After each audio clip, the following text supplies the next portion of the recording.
Oh yeah, it was. But he's funny. He messes with Jason's game cameras that he sets up everywhere. Like the cat or like the possum will go and I'll knock him over and then scratch his ass on it, like roll all over it and scratch himself. And you can see it on the camera. It's so funny. They're so cute.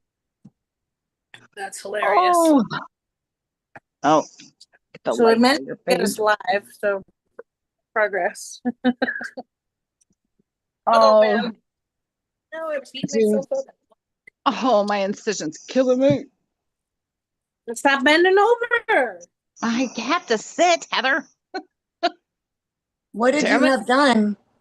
I had my tubes removed Oh, and then had what is called a endometrial ablation. Ouch.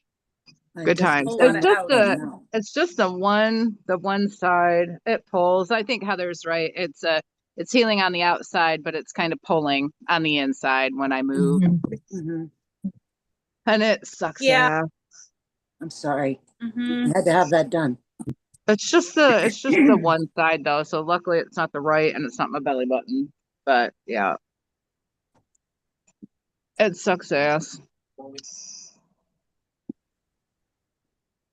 But you forget not to bend over, it's just not, you don't think about it. Oh, no, it's automatic. Yeah. Until you go, fuck. Why did I do that?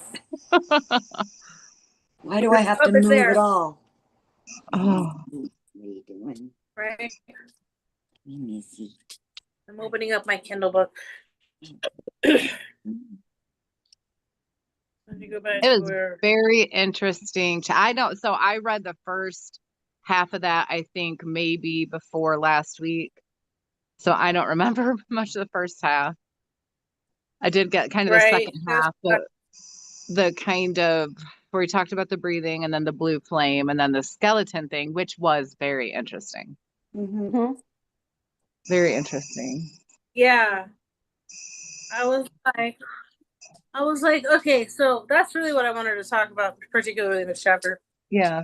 Okay, so like the whole process was, instead of grounding the energy, you migrate it into your skeleton and then let the minerals inside of your bones ground out the excessive energy. So I'm like, is that like a way of charging yourself? I guess. Yeah. You could use it later and maybe it kind of transforms it. And like you said, not wasting the energy. So instead of, putting it out and giving it away to the earth or whatever you're doing, you're storing it up for a later day, not depleting things. It was very, very interesting, like when you think about it, because if you're taking that, so I don't do this, but I've studied it long enough. I get it. Taking kind of some of that energy, even sometimes negative energy or whatever, and giving it back to the earth, you give it to your bones and then kind of let the minerals change it almost. So it's still there. You're not taking anything away from yourself. You're just almost transforming it in a sense ish. I thought it was pretty cool. He says you use your breath to move it slowly through your body and gradually moving it into your skeleton, where the minerals in your bones will ground this energy deep in your stone nature and safely away from your animal nature, your physical fleshy parts, like your muscles and stuff. Yeah. It's very interesting. I've never heard anything like that. Right. Like, I mean, like, someone should try it. Right. And then the idea of grounding, according to traditional other traditions, is a mute point in some aspects, Right. But this idea of wasting energy. Yeah. Trying to where that is. Yeah. I mean, where did he say? You don't, yeah. I don't know. Almost seems like it maybe makes you stronger in that stone part of yourself, like you said. Mm-hmm. He says the basic awareness of how much we are using, how much we are wasting, and where our various sources of power come from, as well as methods for reusing and recycling power that would otherwise be deemed negative and likely banished in some well-meant but thoroughly depreciating ritual, completely ignorant of real harm being caused. What do you think he means by that? I don't know. Maybe he feels that our negative, so say you're taking in whatever and all that negative pain and negative whatever, that you're giving that to the earth. Maybe. I don't. What if you're okay, so when you guys do ritual work, how often do you guys feel energized or excessive energy after? Like, when do you feel like you need to ground? Because there's been several times where I've done rituals where I didn't feel the need to ground after I was done. So I don't do it for any kind of practice. For me, it's more a mental health thing, right? Or emotions. And it's just basic. I don't really give anything back. It's almost what I'm receiving. So I'm not giving anything away. It's just some barefoot in the grass or touching a plant or whatever. I'm kind of receiving. So, but I don't know. I don't want to give my shit to a tree. If you think about his aspect, it's kind of, think about it like psychology. If you're just, the negative thoughts and feelings and all our negative shit, if we just give it away and avoid it and ignore it and send it whatever, we don't deal with it. And that kind of weakens us. If you hold on to it, work through it, transform it, you're more powerful. Right, but you're more capable to deal with your shit. I guess I kind of do it in the dirt, with the dirt. Okay, but I think sources of plants or anything. Hear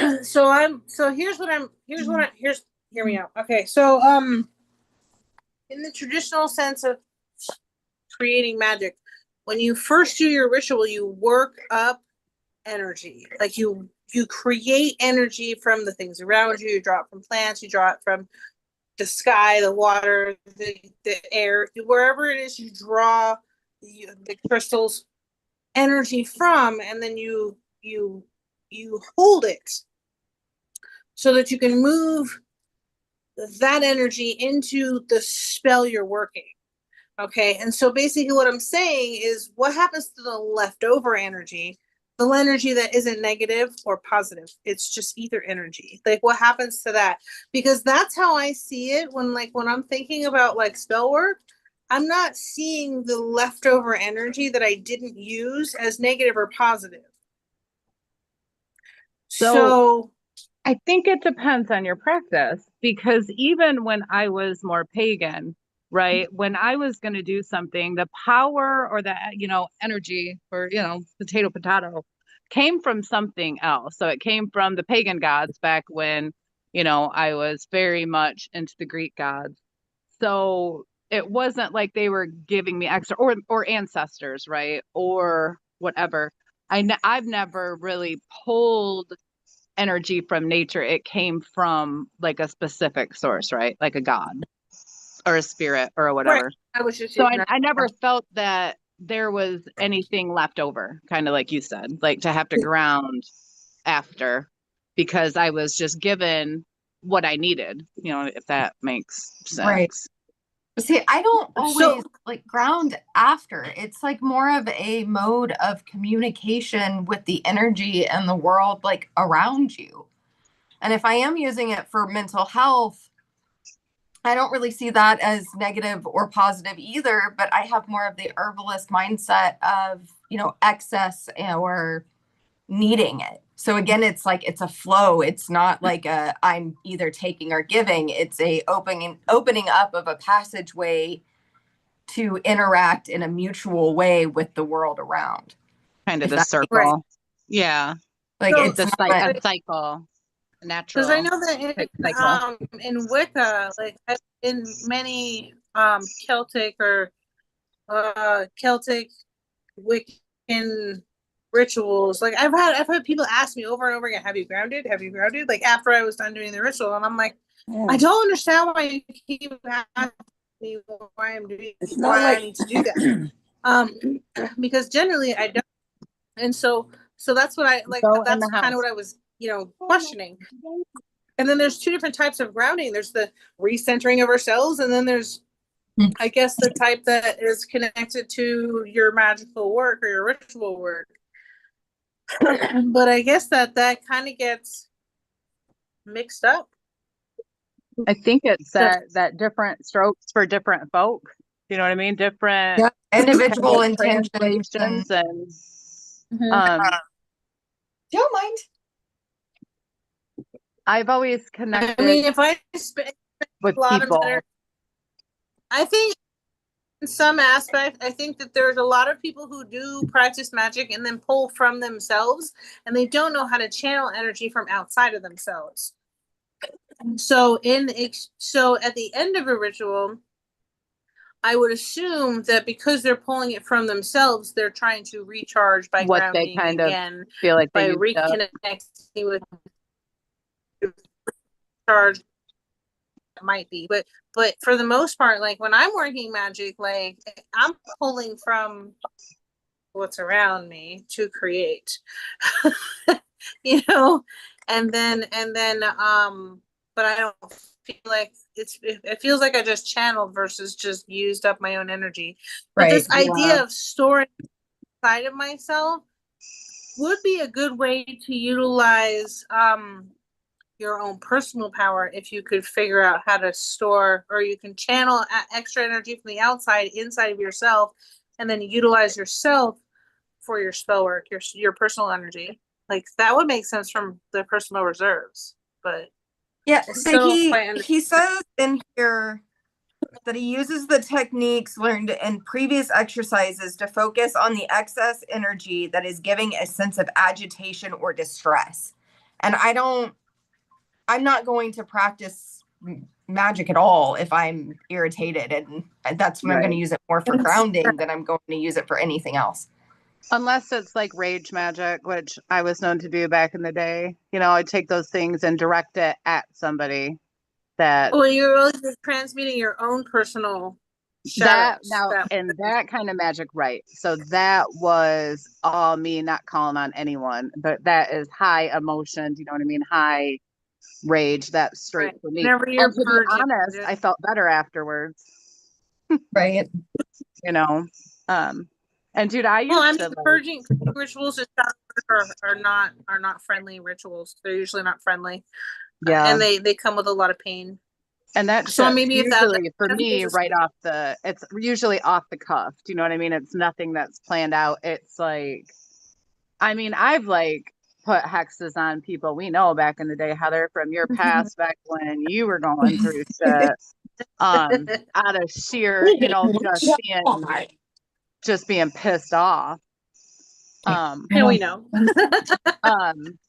Because, I had once done nice things for the same thing. A lot of back in the day, not so much, a lot of mine was very emotion focused. And that's where everything was very clear of what I needed to do and how to make things work.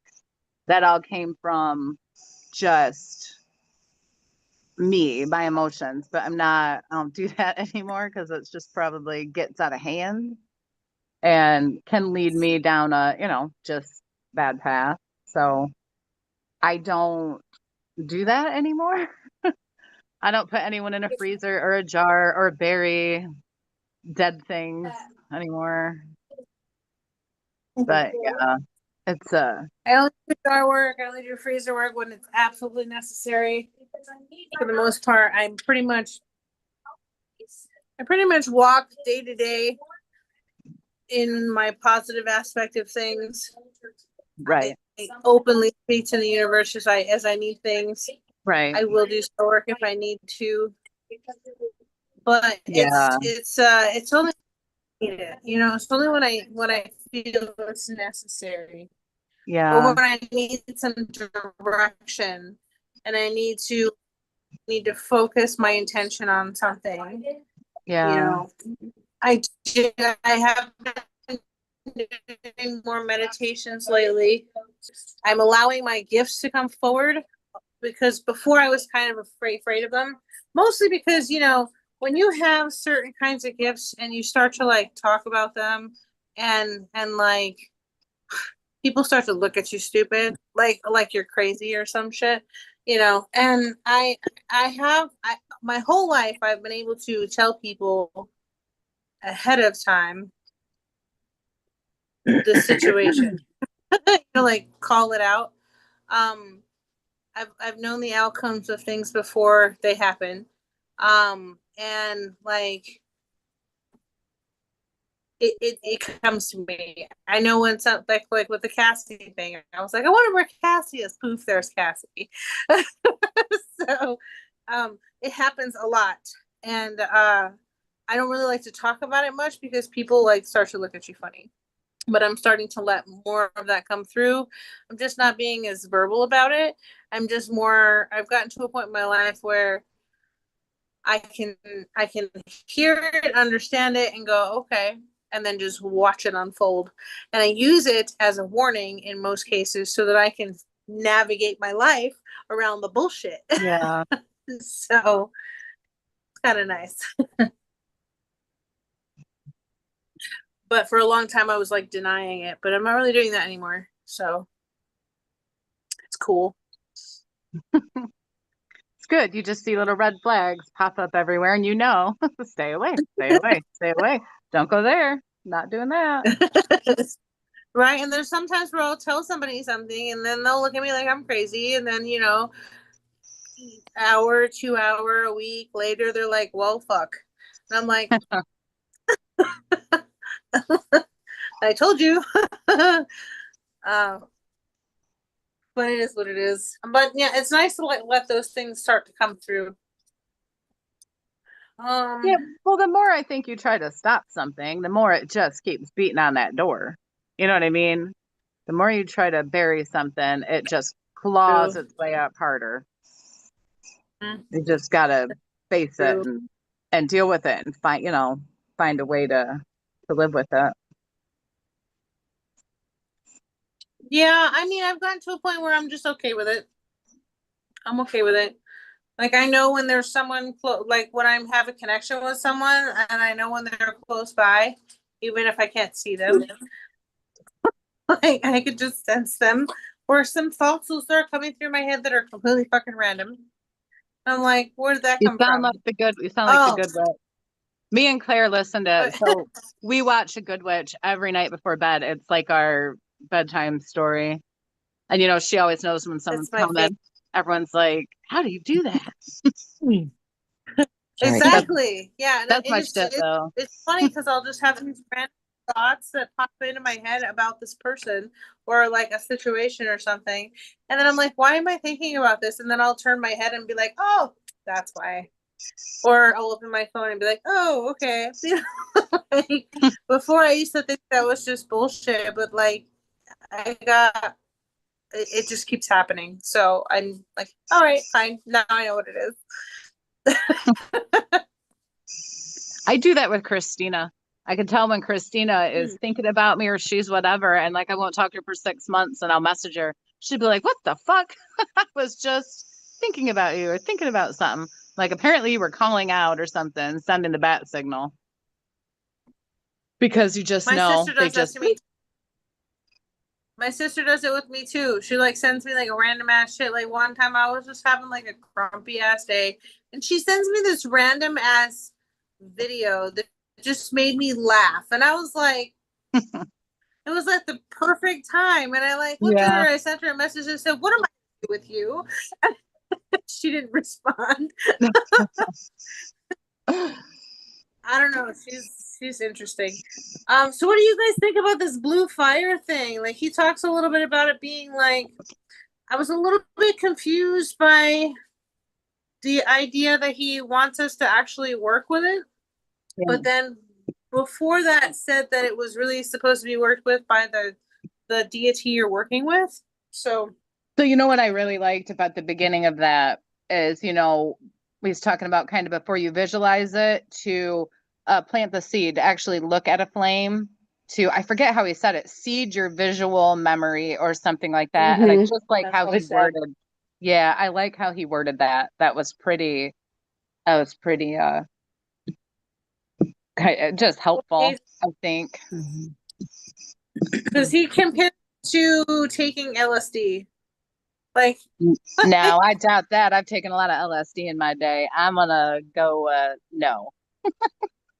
I'm gonna say no. That is not a drug I've tried, so. Because LSD was fun. Well, I'm gonna pass. This is back in the 90s for us, a hippie teenager. And his shit was everywhere back then. I don't have any judgment or anything like that. I just chose not to do those things. I like the worst I've done is pot. So that's very impressive, Heather. You make me look like the devil. Me too. I grew up in the 70s, so. Oh yeah. Well, me too. So yeah. listen, Shannon, you 70s people is who like in the who we'd get all our good shit from in the 90s. Exactly. There you go. All the parents and the kind of all them people had the best shit. That's how we'd get our hands on it. Well, my stepfather died on heroin when I was young. And so like that kind of like steered me away from those kinds of experimental things. And I didn't start smoking weed until I was like 24. So I was a grown ass adult by the time. Yeah. That's probably good. You needed that, you know? Yeah. I can't smoke now because I'm fucking drive a bus. They need to get on fixing the classification on that already. I can't smoke because it makes me a fucking paranoid dumbass. Like it is terrible. Like a crackhead looking out the blinds and shit at every like sound. And I just get paranoid. Like I won't even answer a text. If someone texts me when I'm high, I'm like, nope, not doing that. Because I'm just all weird. I get weirded out. I can't do it. It does me if I smoke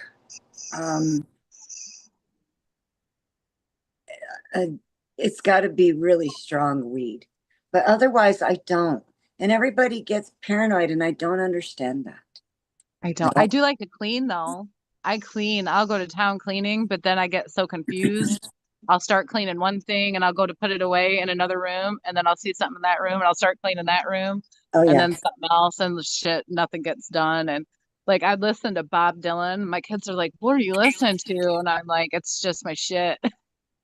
And just no, it's not a it makes me calm though. It's so good for my anger issues. What did you guys think about the wrath force that he talks about? It's on page 67 the Wraith? in the I think it's Wraith, isn't it? It's Wraith, yeah. Wraith? And I missed that part. Did he talk about what that is? I don't know what that is. He said in some lore of what has been called Old Fairy, this magical power was sometimes called Wraith Force. This refers to Thank you. This references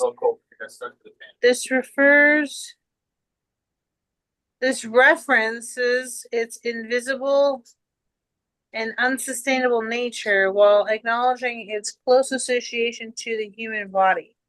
A wraith, to the folklore of ancient Scots, I should know a little bit of this, was a ghost or an apparition, but one that often appeared in the form of a living person, usually to act as a portent of their death. What is? Yeah.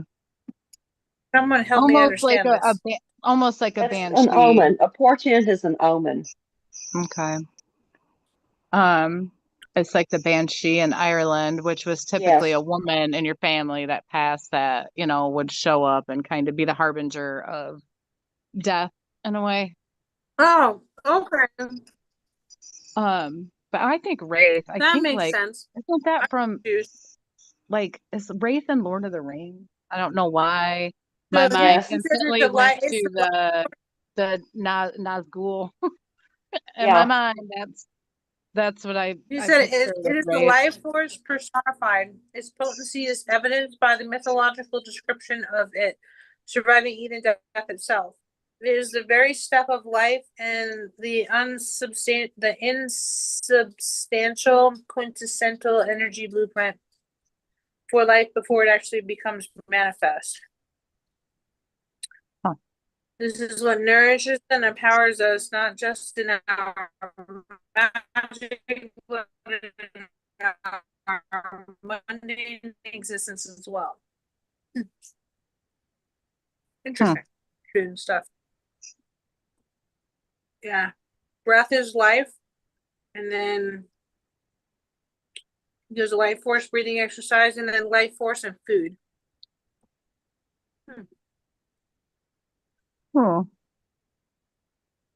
So I feel like this whole chapter is about identifying, utilizing, and possessing energy.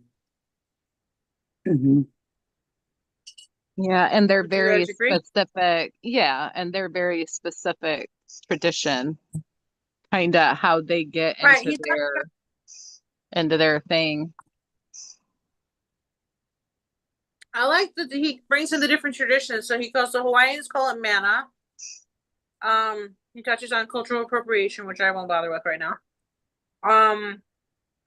He brings up Ayurveda in here as well.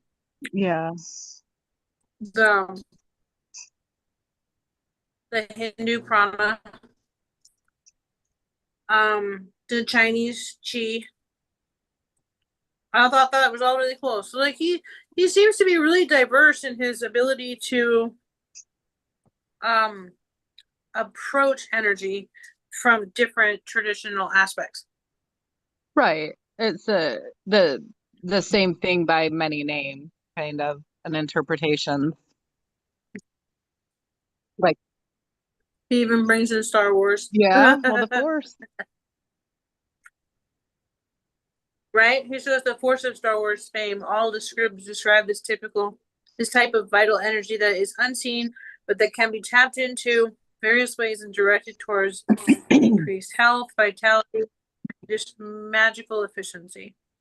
And so, if you looked at that from a Christian standpoint, they would say that the Holy Spirit, do you know what I mean? It's the spirit of all things, that's in all things, that runs through all things, through God, through Jesus, through people, through everything. So it's just, the same thing by a different name, which is one of my favorite things. I love that. I love when you can find it's all commonality. interconnected. Yeah, I like it. It's all interconnected. It's all one thing anyways. It's how we're Different all names. connected.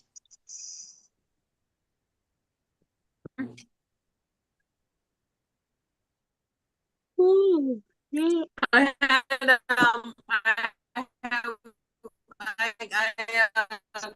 You're a robot. On, or is it just me? No, it's a robot. Had to do Robot with, voice. I don't know. Yeah. Heather, you're frozen up, hon. Of course I am. Wow. Damn it. Am I back yet? Yeah, you're back. Okay. He had this whole conversation, and then I think everybody stopped commenting after I commented, which I think is ironic and funny. My comment was, well, it depends on how you view God. Yeah. Yeah. And everybody views God differently. Or what is God? Yeah, absolutely. Yeah. But I think that like he was expecting a slew of comments with opinions, and I just kind of like mutated the whole thing. I was like, yeah, well, that just depends on how you view God. But then again, I don't follow Christianity. And I'm sure he's gone through my page and figured that out. Yeah, I don't really share my view of God or my things because it doesn't matter to someone else. It's mine. Just like their view of God and the Bible and all those things, that's none of my business. You know what I mean? Mm-hmm. Unless it's hurting someone that I need to stand up for. You know what I'm saying? It's not. It's none of my damn business. And just like it's none of their business. And that's how I try to teach my kids. They know I'm a Christian and a Quaker, but it makes me different. I'm like, you'll find God on your own. Your relationship with God and how things are going to be for you aren't necessarily going to be how they are for mom. You'll find it on your own. Does anybody know what started this whole rapture thing? Have you guys caught on to that on the TikTok? Oh, it's so it's every like so many years the rapture thing comes along. This And one woman, that comes from a book that's not the Bible. I think someone wrote a this book in the 1800s, sold maybe. her house. This one woman sold her house and sold her car Oh my word. and just going to go to the beach and wait for Jesus. Oh my Lord. I feel sad for those And I felt people. so bad. Yeah, I feel sad because I don't even know the fear of some and then probably the disappointment of others. You know what I mean? When it doesn't happen.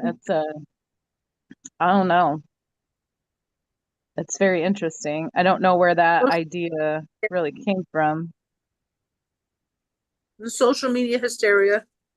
Yeah, but man, it was like that back in the day. I can remember being a kid and like, certain kids at school talking about their parents talking about the rapture, in the 90s, early 2000s.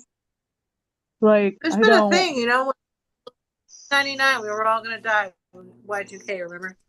Well, in oh God, I remember 2012, it was the Mayan Y2K. calendar ending. So, Oh, yep, I remember that too. Yeah. Yeah, it's always. And what's funny is for Christians, and especially the very strict Bible ones that I'm like, it says in the Bible, you are not going to know the day. There is no way you are going to know the day or time when Jesus is coming. Like, it's put there in their book that they take everything literally. Like, why aren't you taking that? Why aren't you listening to that then? Like, you're not going to know. I don't. I still think Jesus is a witch. He's an awesome witch. That's just my opinion. I mean, he I turned think he water into was. wine. I think he was a good for his time. He's a magical man.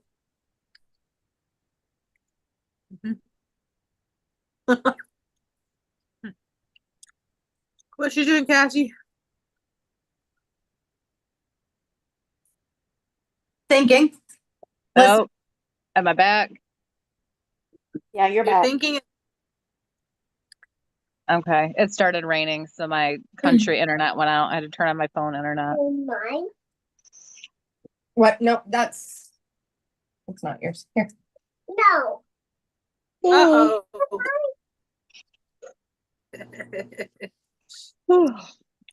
Damn I have one more rain. I was piece. hoping it would wait. Yeah. Excuse me, guys. Ooh. So is there anything else that stuck out in this chapter that we want to talk about? There was something about, oh my God, what did he talk about?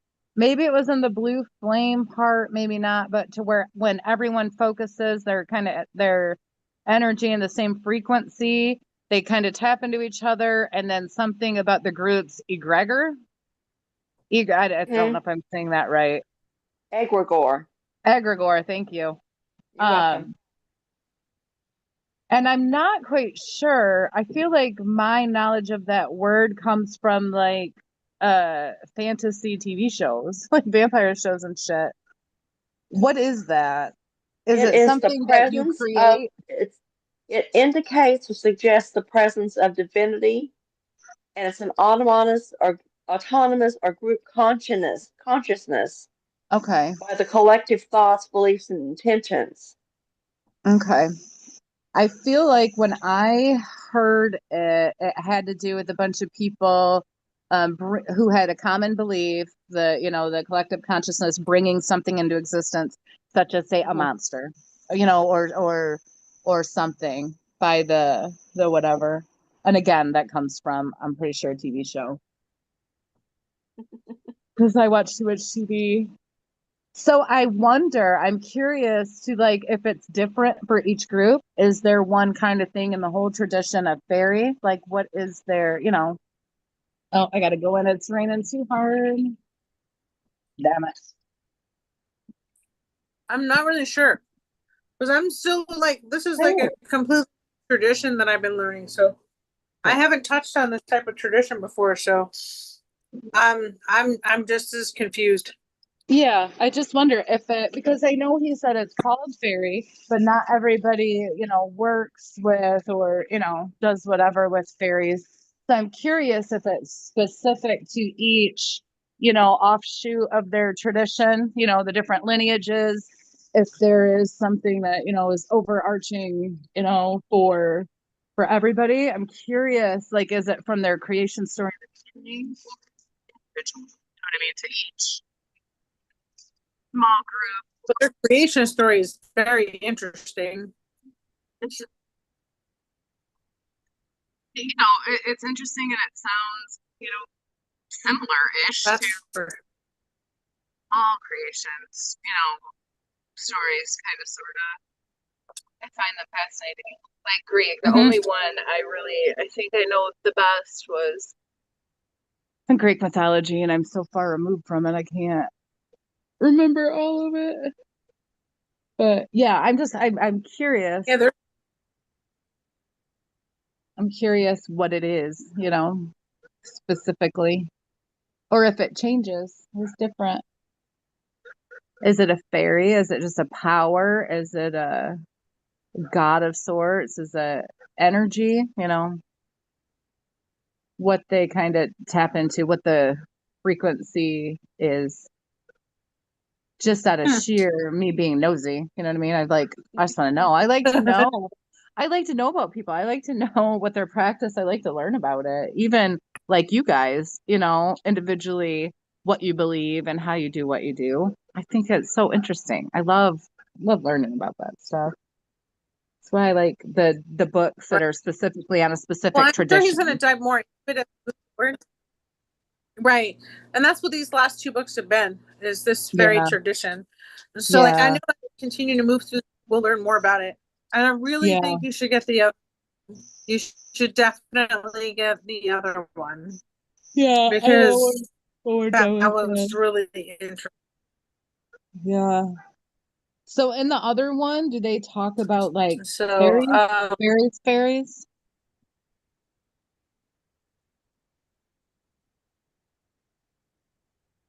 Did I lose signal again? they talk about how it's more the second book is shadow work in the second book. And you do work with the Fae during your shadow work processes, but it also teaches you how to transmute, command, and remove your own shadows, like by facing them. He uses a black mirror a lot in his practices. He works with Lucifer in there as well, which I think you might find really interesting. And it's really in depth on working with your shadows. So I have a question. Do you guys pull from different gods or beings or spirits? Or is it because like when I was, and this is gonna sound a stupid analogy, but when I was very pagan with Greek and I would call on the different gods, it was almost more like calling on your Pokemon. Do you know what I mean? For whatever the the specific need was, I love the reference. Aries, I choose you, or there was a god for each situation. Do you Love know what I mean? that. So I'm curious, do you guys, are you just kind of nature based and universe based, or do you have gods and spirits and fairies and things? Um, sometimes. Okay. I definitely like the idea of the way that he presented Lucifer in pagan understanding through the Bone Road, and how to transmute your darkness into light. So I think I would definitely utilize that in my own So personal practice. as far as When Lucifer, I'm like how is Lucifer? Because I feel like the name Lucifer and that stuff comes from somewhere else I'm not familiar with, because that name's not in the Bible and it's not it's in from is it Dante's Circle? Is that where a lot of Dante, or no, it's Dante's Inferno? it's hold on. It's why am my brain not working right now? Fuck. Hi, Kitty. Because you know me, like I'm not a Bible thumping Christian, so I don't know a lot of. Where? It's not Christianity. It's the spinoff. I forgot what it's called. Fuck. Okay. Gnosticism. From Gnosticism. Okay. Well, Katie, okay. page Yeah. 124 in this book explains a little bit about Lucifer. Okay. Thank you. I will. A quick Google for whatever Yeah. that's worth Yeah. says it comes from the Latin phrase of Lucium Fair, which Okay. just means light bearer or morning star. Okay. Raining or light. Okay. Which is in the Bible. Is it so But you called the it's morning? referred to, right, it's referred to in Gnosticism quite a bit, actually. Right.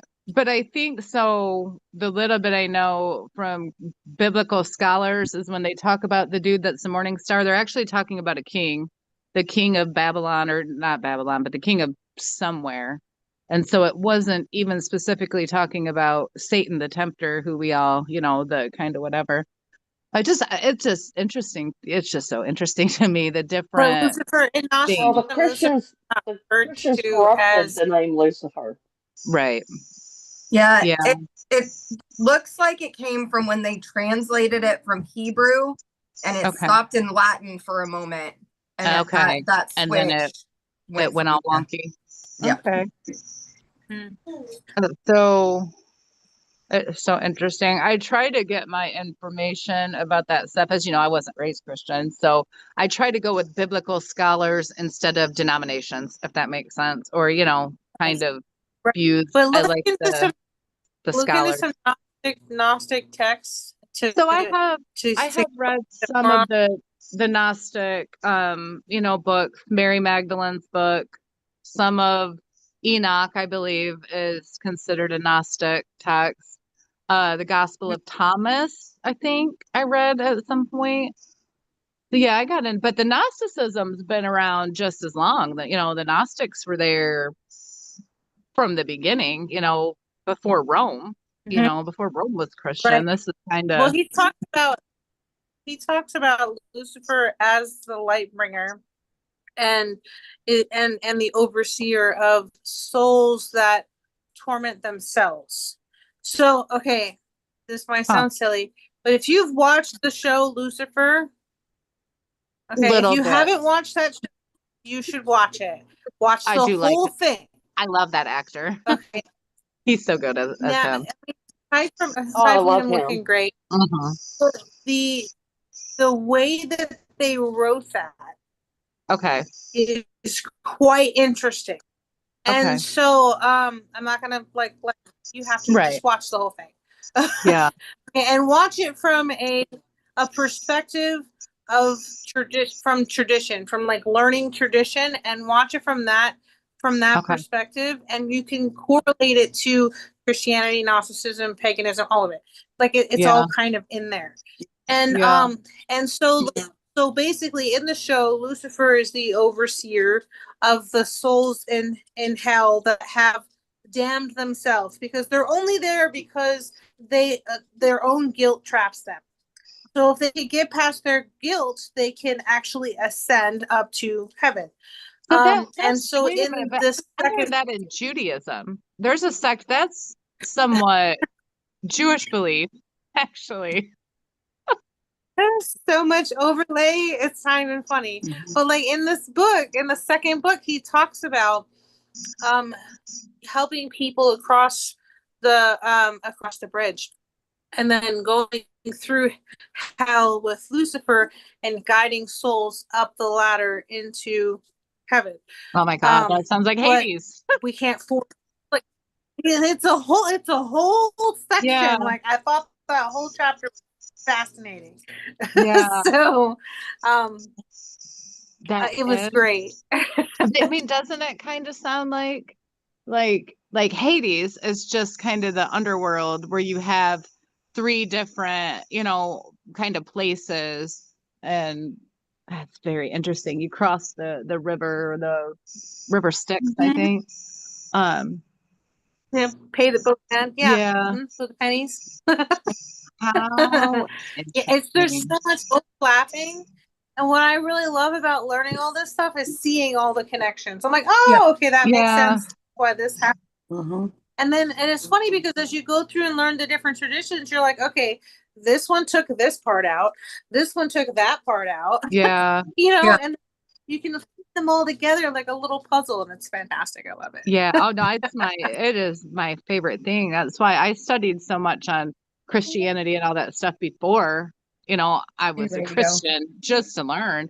And so I had looked into why I specifically looked up Judaism is whether they believed in heaven or hell. You know what I mean? If that was kind of the same. And that's where I learned it's almost like, and this branch of Judaism, not all, there's different ones, but yeah, they believe there isn't a hell. You keep yourself kind of in a hell because you don't feel good enough to be with God, right? And then once you get through all your things, but in the end, everyone's going to be with God. It's just when. Do you know what I mean? Yeah. It's a matter of how long you And keep yourself there. Right. So, It's all about self-torment. which almost sounds like purgatory, right? If you go to the Catholic belief, then you have, purgatory, which is kind of a middle thing. It's so like, dude, I get down them rabbit Right. holes. I So will that spend and days. tying that into paganism, it's the shadow self. It's addressing those shadows so that you don't live in guilt. And so, like all of those different aspects of the self, we have to face and Right. conquer, transmute, and or command. I love how he talks about it in the second book because he really does talk about like, there's certain ones that you just can't transmute. Well, you have to control them and then make them work for you. So like he has all these different rituals and different ways to like do this, and it's so fascinating the way that he talks about it. Think about the Jewish people. So if they think that, they're going to keep themselves away from God, that's why they have the law, right? That's why they have the Jewish law and why they eat this way and they do all these things here, because then when they go, they have a better chance of being with God sooner. Do you know what I mean? It's their steps to not be in that place to go. That's why they keep the law, and they keep the Sabbath and they keep the kosher food and they do all the things here on earth, you know what I mean? So once you get over kind of that same thing, like you're talking about the guy working with the shadows, they just do it a different way. They have laws and things that, they were given that gets them there, that they can do work here. And then the Christians look at it as, all you have to do is, you believe in Jesus and then you go, or, all the different beliefs. Right. Well, you look want to say something. Yeah. What he says in the other book about Lucifer is that he's the Promethean light bringer who in modern Prometheus, times I has been thought of Prometheus. erroneously conflated with the Christian prince of darkness, but who is rightfully the rebellious spark of individuality and divine free will within us all. Dude, I literally thought of Prometheus. I was talking about bringing in all my shit, but when you said Lightbringer, and then Prometheus was tortured, by the whatever, but he's who brought humans light, fire. And, wow, isn't that fun? Basically, he comes across like this, where I think he talks about it in the book, where God said that thou shalt not worship any other person before me, right? And then at a certain point there was when he made Adam and Lilith. Yeah. When he made them, he wanted the other gods to bow down to Adam. And at that point in time, Lucifer was like, yeah, no, I'm sorry. That's a human. I'm a god. We're not doing that. So then he encompassed rebellion and individuality and free will. And so like he became free will. And that is why he was removed from I guess heaven. But wouldn't you think that if that was true, that maybe and I'm not even saying that's from a Christian standpoint, but if that was me, And he was like, you have to bow down to man. And I'm like, no, I'm not doing it. I'm not coming down here and trying to help fucking man. I'm like, fuck you. I'm gonna fuck shit up. Like, I feel like that's where my mind would be. If I'm like, why am I going to come down and help the people that kind of made me rebel? Because obviously I think they're less than me and they're messed up. You know, why am I going to come down here and try to help them with their shit? And like I said, this is just a me thing that has nothing to do with Christianity. I don't know. He could have stayed up there and kind of, I don't know. I don't know. It's the writer in me, and I'm gonna write my own damn fiction on the thing because I feel like I would be salty toward humans over it. If I had to leave, you know, where I was happy and I was a light and I was a god and I was all these, you know, wonderful things, the freaking light, and then because of whatever. Right, but if you look at the way he works, if you look at the way that he works, or that deity works, he like the people who are stuck in this guilt-ridden thing have the ability to have free will to pull themselves out of it, and his job is to guide them through that process, essentially. But the person who is tormenting themselves has to willingly not want to torment themselves. And even in, I'll give you one thing, but even in the show Lucifer, there's one person who does end up in heaven. Yeah. And Lucifer is totally confused by the fact that this happened because nobody does that.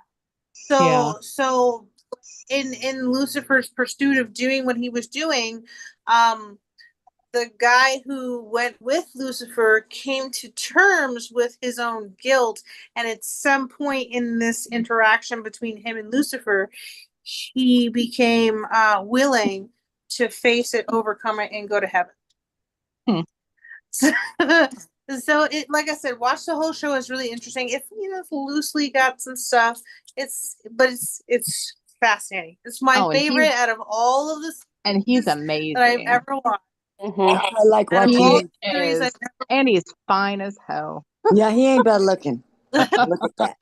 No. Right, but like I'm saying, every series I've ever watched, like, that is by far takes the cake, number one.